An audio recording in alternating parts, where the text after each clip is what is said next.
بعد تقديمي لفروض الطاعة والولاء مشفوعة بأسمى عبارات الولاء والإخلاص الرائعين والدعوات الصالحات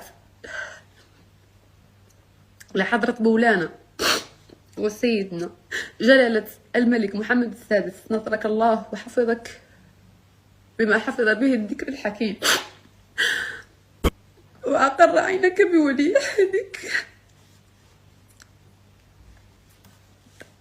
المولى الحسن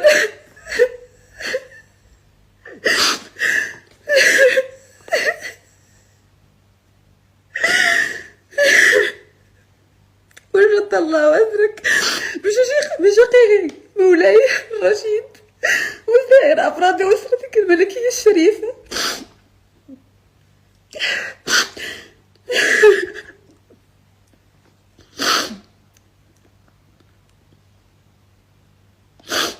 أنا دنيا بطمة رعية من رعاياك الأوفياء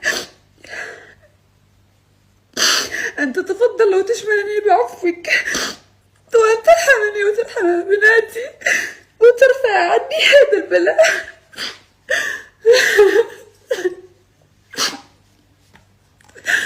أنا عبد العزيز بالحقر عيد حقرة وبناتي عياو بغرب بيهم في سلام عيد من الناس تعدوا عليا وتعدوا لي على اختي وتعدوا لي على سميتي وتعدوا لي على صوتي وتعدوا لي على كل شيء.